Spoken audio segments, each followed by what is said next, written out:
Good evening, everybody. Just going to spend a couple of seconds letting everybody, admitting everybody. There's quite a few of you tonight. Good to see yet another good audience.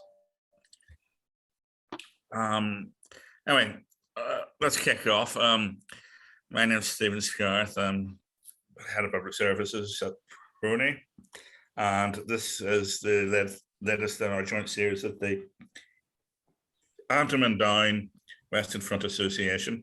And it's my pleasure today to say that the actual secretary of the branch is actually going to be speaking today, and quite on a different subject than we normally talk about, and a different war, namely the Second World War.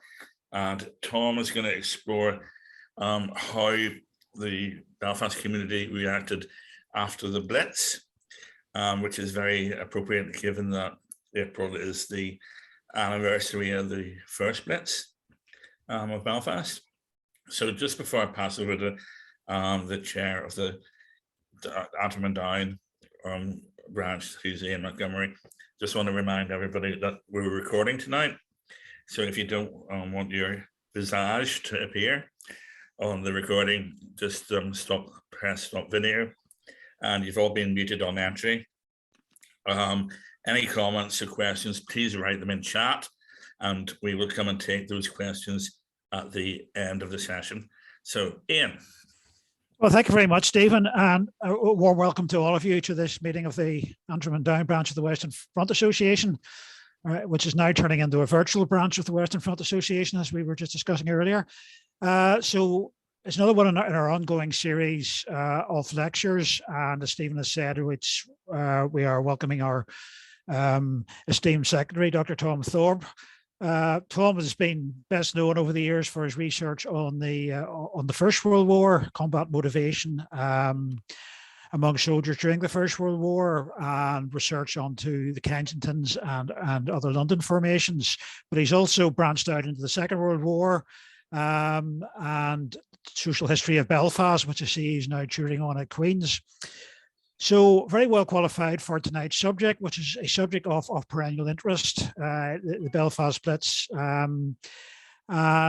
So without any further ado, just to say the procedure this evening, Tom will give his speech.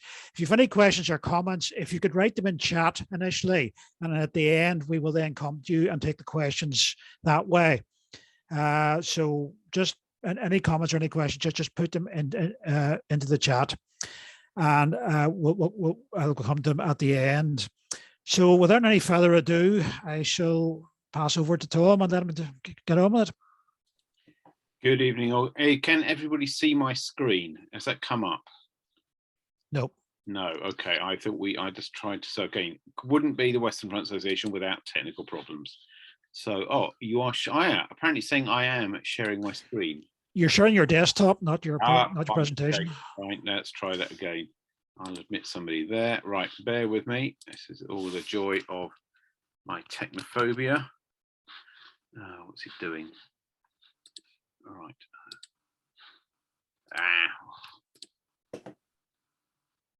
Share, that's it. There. We're in business. Right, good evening all.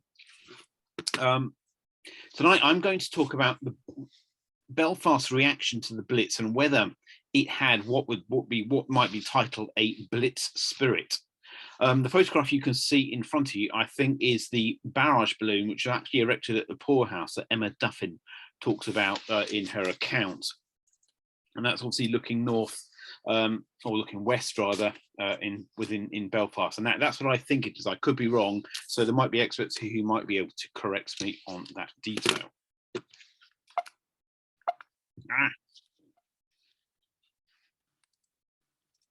Right. So what I will cover, I'm going to talk briefly about the Blitz Spirit, an overview of the raids, and how the public reacted, what sort of key behaviours there were, and then pose a question: did public morale collapse during the Blitz? A bit about me. I'm the secretary of the branch. I'm also a trustee of the National Committee on the WFA. I've become a green badge tourist guide for my sins, and this is how I got onto the Blitz. I'm offering a tour if anybody's interested, a flagrant piece of advertising there to go around the Cathedral Quarter and up to Cambridge Circus to look at the Blitz. And a number of the people I will mention today were actually there during the war, during the raids, and they offer a very interesting perspective on what happened during that time. So why am I interested in this subject? Well, as Ian's commented, my sort of interest is very much on combat motivation, how soldiers behave in times of war. Do they fight, or do they protest? Do they mutiny, or do they go over the top? And I was quite interested to look at how the population of Belfast behaved during the Blitz, because it got me thinking. I've read a few accounts, and it seemed to be really interesting that there was a multiplicity of behaviours, but also thinking about why they behaved in that way. Also connected to that, the Belfast Blitz is still relatively unknown in the city, and lots of people, don't know why there are large bits of wasteland around Donegal Street and Union Street that are still built on, and they've probably been like that since they were levelled in 1941. So I'm going to start with the Blitz Spirit. Now, this photograph, I think, was actually manufactured. It looks slightly like everyone cut and pasted into this. You can see by the lines. But anyway, that was the one I thought would be best in demonstrating the Blitz Spirit. So what is the Blitz Spirit? Well, it's something that the press like to talk about considerably, and you can see from this sort of media coverage that even Ukraine is demonstrating the Blitz Spirit, and that the Queen demonstrates it when she plays her part during the COVID thing, and we keep calm and carry on. But it's sort of idea of it sort of comes from a triad of three things. First, it's sort of the Dunkirk spirit, deliverance at Dunkirk in May 1940. Then there's the Battle of Britain, the finest hour, and finally the Blitz. And it's these sort of triads that that the British people, especially Londoners and England people from England and south of England, allegedly demonstrate a community spirit, and they deal with hardships, and they bond together in a stoical endurance against Nazi aggression. And this is a trait or a characteristic of the British people. And this all sort of comes out of some of the films. You can see the one on the right called London Can Take It, and it's sort of this sort of prosaic idea that the British people bond together against adversity. So I looked up whether that was true. And this book here by Angus Calder, which came out in the 1990s, and he was very much motivated to undermine this idea. Obviously Thatcher had used it during the Falklands War, and various other people had talked about this sort of idea. And his book is very much a polemic in terms of trying to undermine that idea. But actually, I think it's actually probably a lot more complex than that. And you can see Lucy Worsley did an interesting sort of program on that, where she talked about the fact that there was a Blitz spirit, and it was much more complex and very individual, and also very, at times, different from people's experience. You can see there's a poem on the left. This appears in January 1941 in the Liverpool Echo, and it actually mentions the Blitz spirit. So this was obviously something that was mentioned at the time, and Liverpool, was obviously heavily bombed, along with many other British cities. So it emerges during that time. So what I want to look at are three things. Firstly, how did people in Belfast behave during the Blitz? Secondly, and importantly, what factors shape their morale? And finally, to consider, did their morale collapse in the spring of 1941? Did they support the war effort, and what was the impact of the Blitz upon that? So for a bit of background, I'm going to cover the 4 raids that happened on Belfast. I'm going to move through this reasonably quickly, as there are lots of really good resources out there, especially Scott Edgar's got an amazing website which details a lot of this, and he did a really good webinar with the Lynn Hall Library, which is well worth looking up if you want some more detail on sort of how it all happened, and sort of women during that time. I think he's got some nice podcasts as well, which are well worth looking at. So, shout out to him. He's done some really interesting stuff, and I hope my stuff comes up to the standard of his scholarship. So there were 4 raids that happened between the 7th of April and the 7th of May. Over 900 people were killed, 1,500 wounded, and 50,000 houses destroyed, along with 11 churches, 2 hospitals, and 2 schools. And they happened over the month of between early April to early May. And there were 3 major raids. There was a final small one at the end, which I don't think did much damage. But the first raid was the Dockside raid. These graphics are taken from Brian Barton's book. And you can see the shaded area is what the areas that were really affected in the raid. So the Dockside raid in 7th, 8th of April affected a bit of East Belfast, George Best Airport, and a bit around Sailortown. Again, raid by 6 aircraft caused a significant amount of damage, and around 13 people were killed. And this raid, became the talk of the town after it happened. It caused a lot of interest, but not particularly much widespread fear. Next raid, you can see from this graphic here, you've got a Sterling bomber, I think it is, in one of the Shorts aircraft factories, which was severely damaged by that raid. And then you can see another picture here of the dockyard. If you look very closely, you can see a number of burnt out buildings around the Harland and Wolf shipyard. So that raid did a surprising amount of damage for the relatively small number of aircraft used. Next raid was the Easter raid. This is well known for the huge loss of life it caused. A lot of high explosive bombs, around 200 tons of explosive used, and again it affected a lot of East Belfast and North and West Belfast, around Cliftonville, up around there, up towards Belfast Castle. Caused a lot of damage. Around 900 people were killed, and that's the one that really causes the mortality during the raid. Again, a lot of residential areas were hit. You can see these things. That you can see the top right-hand corner is Bridge Street, looking up Bridge Street to the commercial or the exchange buildings, and you can see all that is now considerably wider than it was in 1941, obviously because of the Blitz.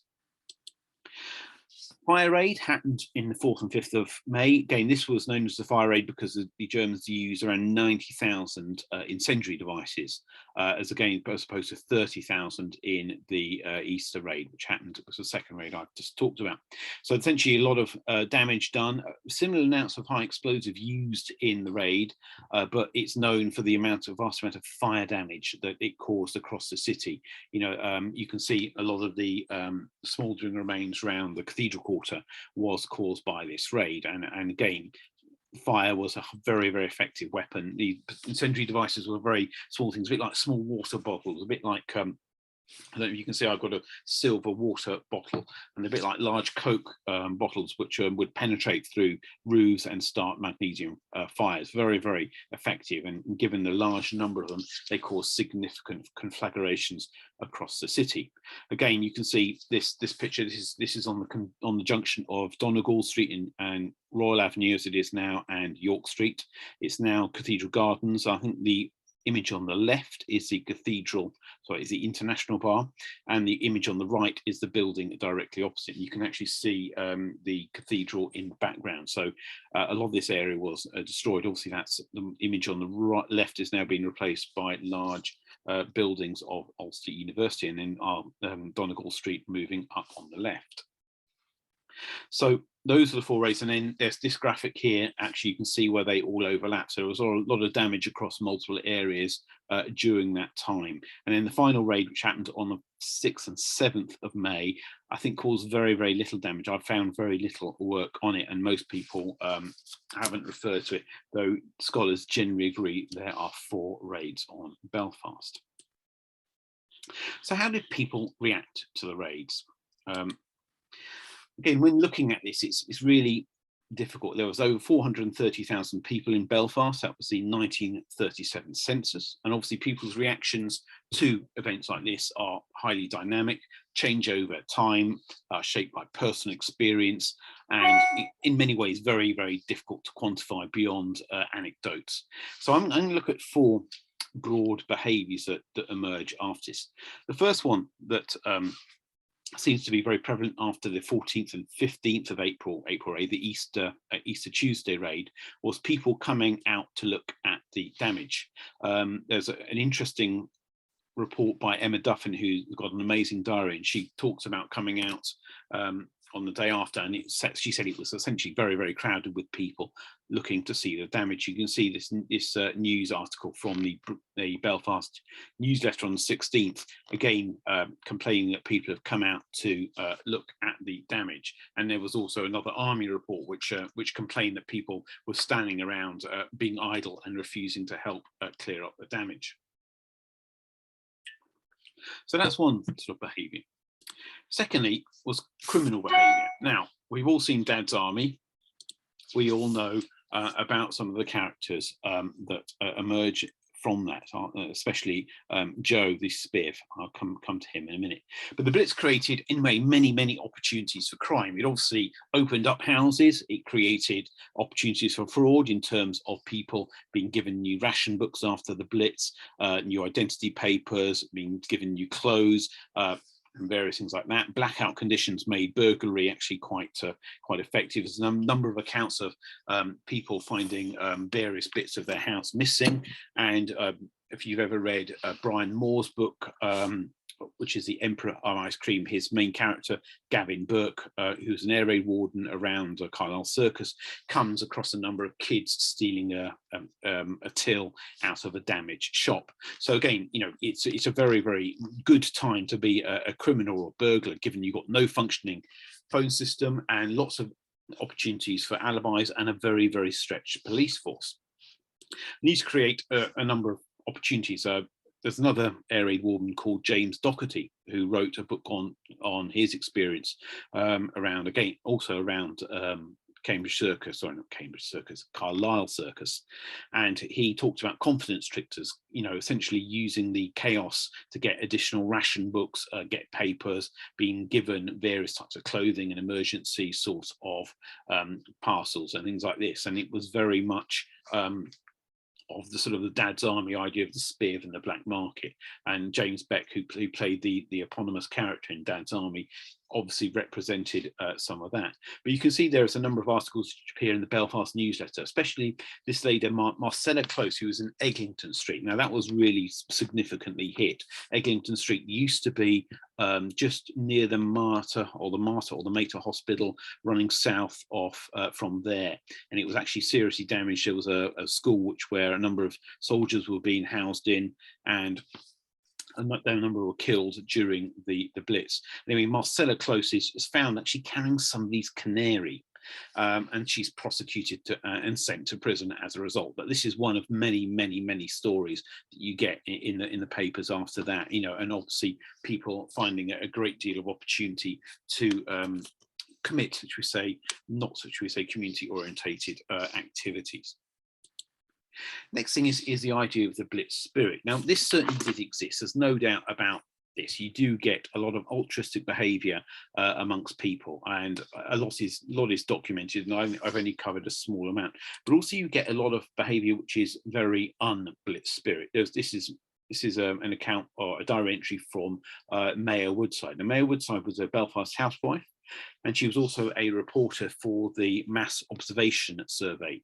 This was a sort of a government-orientated project where you got various diarists who submitted reports to a central body to essentially monitor on public morale, public views, and in many ways to the British Social Attitude Survey. So it provides an amazing resource for researchers today. It started in 1938. I think it's still going in some form to this day, and the University of Sussex run it. Anyway, she recorded as part of this about her in-laws in Ballymena, and they complain that a lot of the evacuees who come out of Belfast essentially are drawn from what Dawson, I think it's Dawson, it's a Minister for Home Affairs, calls in the Stormont Parliament, calls the unbilletable. Essentially people from the lower social classes who have completely different habits, and they're looked down with a large degree of discern by the well-to-do people of Ballymena and probably other cities as well. And they're not liked because their personal habits are regarded as very primitive. Essentially, some of these houses in 1940 still didn't have flushing toilets. And you know, essentially, you have a great deal of Victorian housing that many people are still living in pretty similar conditions that existed in the 1890s. So essentially, you're getting this idea, and the interesting thing about the Mayor Woodside is that she's been an advocate of eugenics, essentially birth control, and actually her relatives agree that this would be a good idea given their experience of the lower orders. Again, this was a time of amazing social interaction, and many people say, that the Belfast Blitz ended the old way of life, the old working class communities, which had traditions, were very, very self-supporting, self-dependent, and that many people in power actually saw the conditions that these people lived in for the first time and were deeply, deeply shocked by what they saw. So again, this was not very much the Blitz Spirit, but you do get the Blitz Spirit in many other examples. Another example is Clonard Monastery, obviously off the Falls, which had a crypt which was open to all, and they were actually sheltering a number of people. And it's noted in their chronicle that the Protestants were included as well. Again, a subterranean bunker, relatively unusual in Belfast, given that most shelters were built on the surface, and the Belfast geology does not lend itself well to deep bunkers in the way that London's geology and London's tube network did. So very, very few subterranean places to shelter, and the crypt was seen by many as one way of avoiding German bombs. So again, you're seeing a lot of cross-community working together on, and a number of other people think that the Blitz actually creates a sort of a way where differences are forgotten. The Irish Times on the 17th of April talks about how humanity knows no borders once the bombs come, and I think a lot of times they're referring to a number of fire brigades from Dundalk, Dublin, Dunleary that come up during both the Easter Tuesday raid and also the fire raid in May, and they actually provide a great deal of help. You've got fire crews on the Shankill helping to put out fires, and this idea that in time of national need or community need, that people work together. And even De Valera comes up, in times of need, they help.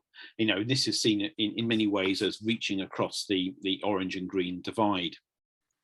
But actually, when you look at it, it is quite amazing that people did work together and did cooperate together.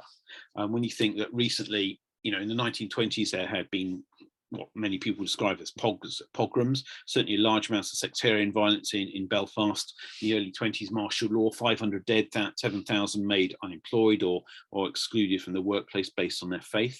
And in 1935, you also had a degree of sectarian riots where a number of people were killed and 2,000 Catholics were made homeless. So again, this comes on.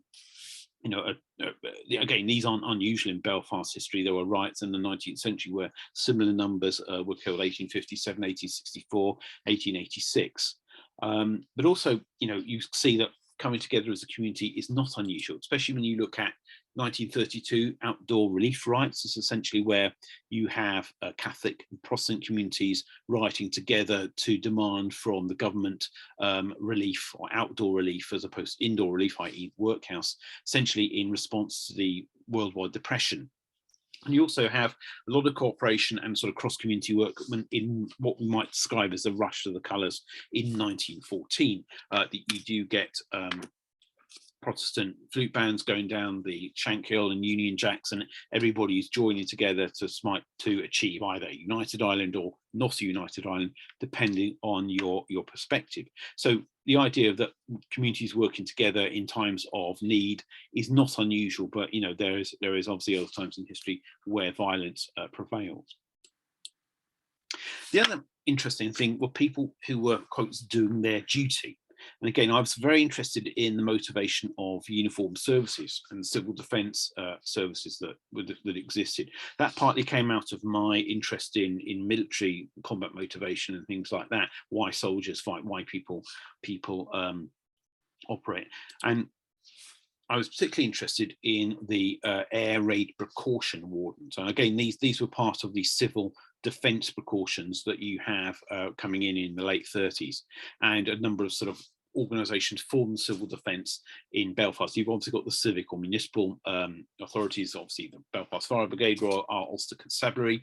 You've got organisations set up for civil defence during wartime, things like the auxiliary fire staff, the air raid precautions wardens, and these are very much based on a local structure of posts in streets, which were often sort of residential houses, and they had first aid teams. And again, there's a whole network of these across Belfast. And Brian Moore and James Doherty talk about how these functioned and operated. And you've also got a number of voluntary organisations, as well as statutory ones like the local defence volunteers and the army. So I was particularly interested in the role of air raid wardens. It's partly because they were local, and a lot of them were civilian. They were a civilian service where people volunteered, and they could be volunteers, but also they could be employed. And certainly Gavin Burke in Brian Moore's book takes a job because he's failed his entrance. He's failed his 18 plus exams and hasn't got a place in Queen's, and so he has to find a job, which he finds an odd collection of individuals. So what were air raid wardens? What was their responsibility? Well, and they have a number of functions. In many ways, they were sort of people to report on damage control. They were aiming to provide help and assistance to people who were bombed out. They would form rescue groups. They were sort of a form of ambulance service. They would take people to first aid posts or essentially hospitals. They would also provide information for people who were affected by bombing. They would also perform damage control, looking at where things had, where fires existed and where people needed to be, where action needed to be taken, especially, for instance, severed gas mains or severed water mains. And so they were very much community assistance. And you can see from this quote what some of their duties were. And there were female air raid wardens as well. So excuse a rather dated sexist language of the pronouns used in this one. But actually there were at 1.4 million air raid wardens during the Second World War across the United Kingdom.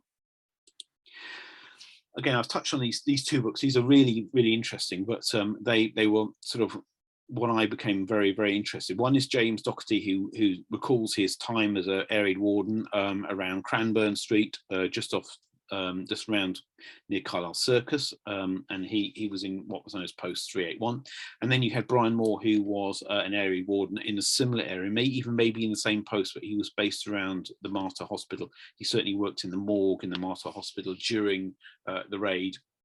And it's essentially a fictionalized account of his time as an air raid warden as a young lad, and his it's a rites of passage one. He comes from a very nationalist Republican background. He joins the air raid wardens essentially to escape his father and the influence of his father. And he talks about some of the characters in there. But again, both of them show really interesting insights into the motivation of people and why they join. So it's interesting in this context when you think about how they were regarded at the time. There are two really interesting quotes here. Patrick Shea, who lived in Elmwood Avenue, obviously down near Queen's today, and he talks about a Mr. Smith from Dublin, whose family were in Dublin, but who Mr. Smith was an appalling man who was very, very not unpleasant, rather, he was very boring. And then Mayor Woodside, who I think also was in Elmwood Avenue, talks about a local police inspector who was cordially loathed in the district for his officiousness, and that sort of brings to mind the character played in Dad's Army about the put that light on, there's a war on. And you can see that Stan Laurel and Oliver Hardy did a film, so they had a pretty dubious reputation, and certainly Brian Moore suggests that it was all full of drunks, people who couldn't get work, ex-soldiers, and some of the, should we say, lesser glamorous elements of Belfast society were there. So why did they join? Well, Doherty suggests that he had very civic and community-minded orientations. He felt civil defence was important, and I think there was also a degree of peer pressure or something that he would do with his friends. He certainly talks about dressing up in his uniform and feeling very very important, but Moore offers slightly more interesting personal motivations. And he again, as I sort of touched on, he wanted to escape his father, who was rather dictatorial. And even though he was told by his aunt, who in the story had lost her husband to being killed by the British Army during the early 1920s, that the ARP scheme was full of the scum of the Orange Lodges, and he looked like a black and tan in his quotes British uniform. So again, interesting perspective.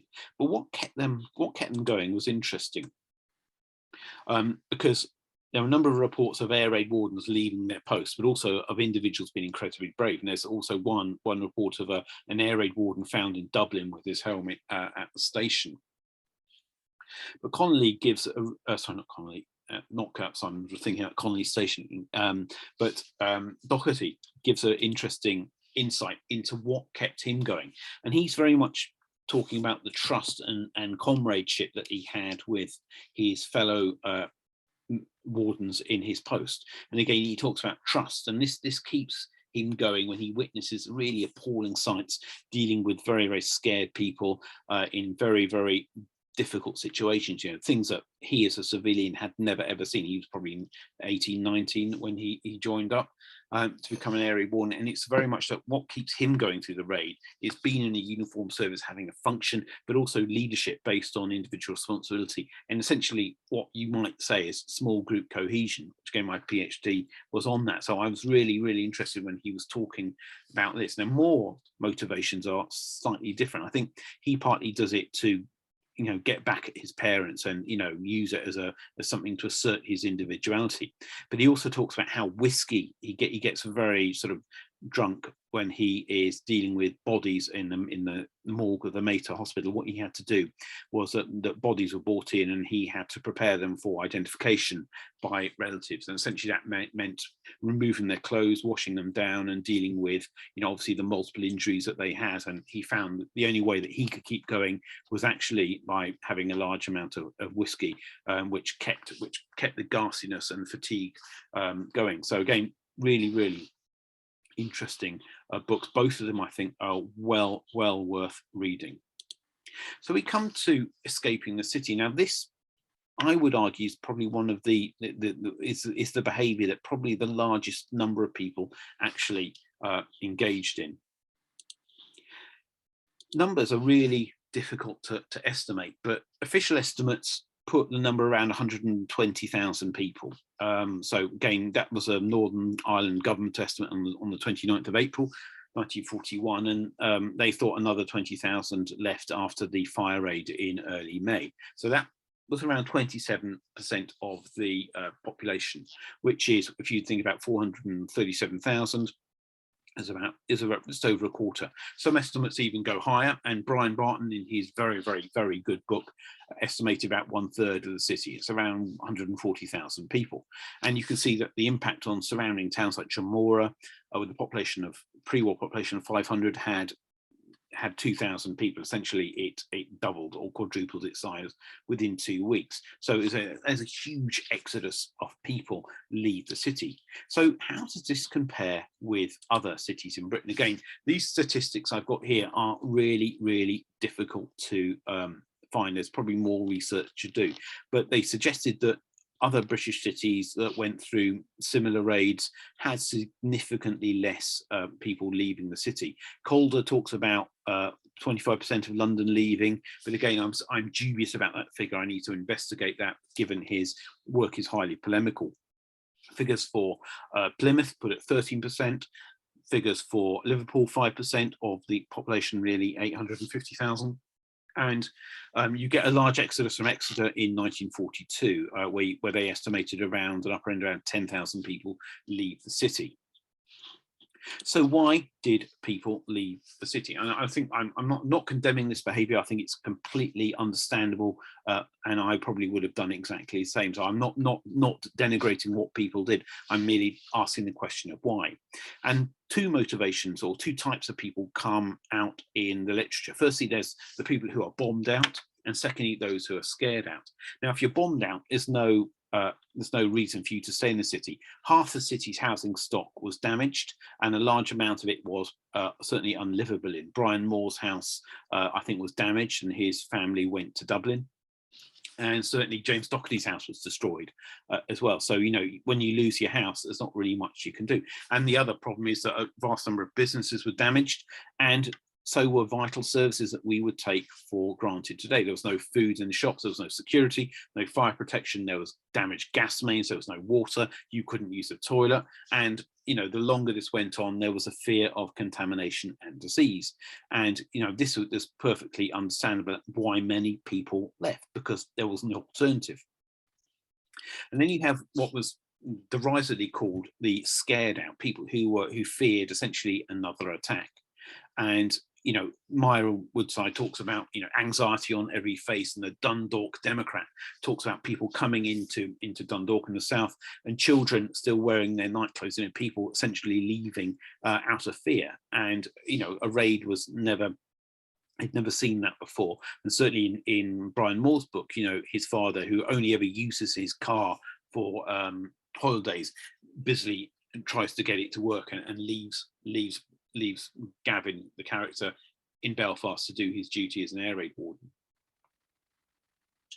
So certainly fear played a part.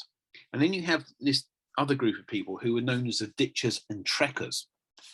These were people who left Belfast during the night and slept in fields, barns, ditches, out in the countryside. And again, they commuted into Belfast during the day. And numbers again vary, but the IEC estimated that people trekked about 2 miles from the city boundaries. And, you know, you've got a Bob Bell, and he got married, I think, on the Easter, on the day of the raids. And his wife actually had an account of going up the Antrim Road and seeing the destruction. And he commuted 3 hours from out near Lurgan. And there's around 15,000 people in June 41 still trekking. So again, this was not unknown for other cities as well, but it seems to be quite high for Belfast. So one factor that probably worked in their favour, this is a map of Belfast in around 1940, and you can see that it was significantly smaller, and the countryside was a lot closer. So people could, you know, it was practical for people to leave the city at night. And there are stories of people going up onto Cave Hill to sleep in the caves or find the caves up there. So the size of the city certainly made trekking and outside significantly easier than, say, a city like London with a population around 8 or 9 million in 1940. Another factor was the actual widespread destruction. During the raid on the 14th, 15th of April, the Easter Tuesday raid, the figures collected were around 900, and it was the shock of actually seeing the number of people killed. Again, death was not uncommon in society, but seeing people in the road and the injuries that they suffered, you know, blast injuries, people being crushed by buildings, being blown apart by bits of shrapnel, you know, really, really unpleasant and appalling injuries. And Emma Duffin says some interesting things on that, which I will come to in a minute. So there's widespread destruction. You know, the raid on the 6th and 7th of April, the first raid, 13 people died. It was still a bit of novelty, bit of damage done to Highland and Wolf and the factories there. It wasn't as widespread as the previous destruction. So that's a factor.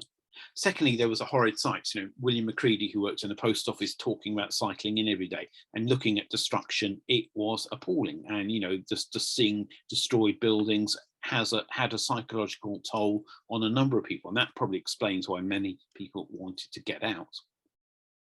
He said it all seemed a terrible nightmare.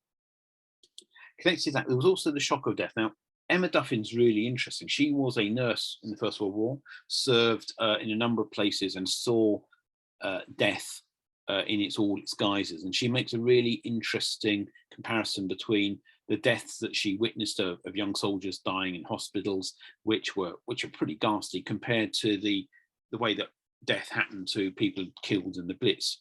And as many people might know, St. George's Market was used as a place for people to go and identify their dead.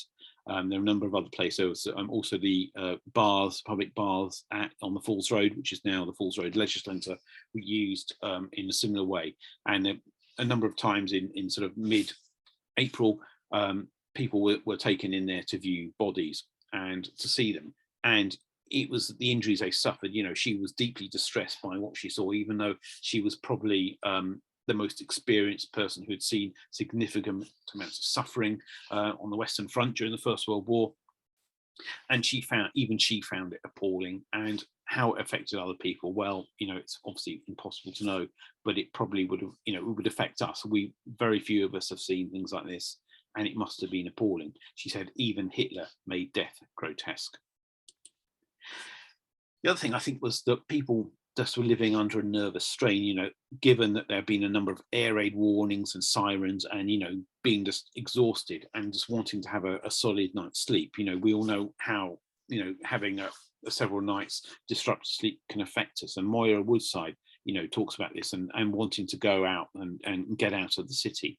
And again, this is a reason. People living with the fear and the nervous strain. Now, there are also reports of people sitting up until 2 or 3 in the morning in houses waiting for the air raid, and if they stayed up to that late, then you know, they thought no raid would come. But the consequent factor was that many children were found falling asleep at school, or falling asleep or getting up late during the day. So, you know, the fatigue was again another physical problem that, you know, caused, you know, you leave the city, that problem's gone. You can actually sleep without fear. And then the other thing is Rumour. Now this is Lord Haw on our right here, and many people were listening to Lord Haw, and he talked about how Easter eggs would be delivered to Belfast, and how Belfast could bear its dead before the next raid came. And you see the power of Rumour and stoking fear. Fear becomes, you often find this in combat situations where people break or run away. You get fear multiplying in people, and it becomes uncontrollable. It becomes like a hysteria, and really difficult to control. And in similar ways that, you know, leadership can stem that. You see this report here, which is really interesting, about how people are going to Fermanagh and country areas, and those people in the country are going into the ditches and the fields at night, because people have come from Belfast and have obviously communicated to them, and this is what they're doing. So they're seeking to avoid German air raids in areas where there probably would be never, but it just shows the power of Rumour. Again, the sort of the contrary thing about the power of control. There's a very interesting story about Delia Murphy, who was a well-known singer at the time. She was in the Ulster Hall during the raid on the 14th, 15th of April, and she actually started singing, was very, very effective at controlling people's fear, keeping them within the building and actually managing it. And there's a number of accounts of what she did. Certainly James Doherty talks about a number of air raid wardens who'd been there, and they come back and talk about what she did, and then they go on down to their air raid warning facility in Trinity Street, which then is bombed by a German parachute mine, and they're all killed. But that's a really interesting story about how fear can be controlled by good leadership or leaders, but when it's left unchecked, it has a very, very contagious effect. I think partly that fear was stoked by a degree of distrust and dislike of the government. You see this quote here from Tommy Henderson, who was an independent Unionist MP, and essentially all the Catholics and Protestants who were in the ditches were thinking that, the quotes, the government is no good. And I think this is especially true when you think that Stormont claimed that it was a Protestant government for a Protestant state, which effectively isolates a good quarter of the population during that time. You've got people like Gavin Burke, Brian Moore's character's father, is considerably anti-British, even though he's had thinks that Hitler is good and that a British defeat would bring a united Ireland. And so many people distrust the government, and you find that, I think, also in the unionist community as well. There's a number of scandals during the 1930s around housing with Belfast City Council, which I don't think endear people to their government. And I think the shock of the raid is increased by this sort of complacency that exists within Ireland. It's really difficult to describe this, but you know, until the raid actually happens, nobody think it's going to take place. And you can see this documented in certainly Brian Moore's book talks about how a number of his characters say it's not going to happen. And then you also get reports from mass observation reporters who say that, you know, the complacency that nothing's going to happen, we're too far away. It's noticeable from cabinet ministers to peasant dwellings on the Antrim coast. And that Mayor Woodside doesn't want to comply with the bomb, with the air raid precautions, blackouts, etc., because it's just too much of a fag. And this is really interesting mass sort of view of this sort of complacency. You certainly get it in schemes which are seeking to evacuate children from Belfast. You get 10% people who put their names forward. And James McDermott, who becomes the Minister for Public Security in the summer of 1940, he's busily trying to get people to sign up to these schemes so they can evacuate children in the event of an attack. And it becomes that nobody really wants to go. And it's very, very difficult to explain why this happens, why this level of complacency appears to exist. But I think one part might be that, you know, people don't trust government, but also working class communities across both in Protestant and Catholic areas, you know, are very much focused on self-help and, you know, solidarity. You know, if they don't help each other, the next stop is the workhouse. And it's sort of also, you think that also many other communities are isolated from statutory services for whatever reason, but you know, the idea that Belfast City Council is dominated by unions throughout the 1920s and 1930s, and many people complain that they, you know, don't get adequate housing if you're Catholic. Situation that in many ways existed after the Second World War. And the final issue, I think it's the final issue, is the fear of disease. I think this was really, really critical. So I think what happens is that you get many animals are killed during the Blitz. You get horses, obviously used for transportation. You get domestic animals, and a lot of these are left in the streets. And they start to rot along with a lot of human bodies who are not covered. And this starts to stoke fears of disease. Now, disease is in many ways absent from our lives in a way it wasn't in the 1940s. Again, you've got common diseases like diphtheria, typhoid fever, and people were considerably scared about getting these conditions. And with the decline and rotting vegetables, animals dying, people start fearing that. You've got the water system, which is damaged. You've obviously got gas as well, gas system. So all this sort of stokes sort of general fear of disease, and again, people wanting to leave Belfast to avoid getting typhoid fever or other similar diseases. So I'll come to my final point. Did morale collapse? Now, there are a number of reports that suggest it did. John McDermott, I've mentioned earlier, he talks about the Blitz quitters, these people leaving Belfast during the raid, and he thought that that Belfast had the highest proportion of any other city in the United Kingdom. And you also see that there was not particularly much enthusiasm for the war. And the mass observation research I referred to earlier said that anybody who's keen on the war effort is liable to feel uncomfortable in Ulster. Brian Barton thought morale was dismally low. However, many people performed their duty and did their work. You know, obviously James Doherty and Gavin Burke, aka Brian Moore. I would argue that there was no collapse in morale because morale essentially was rock bottom to begin with.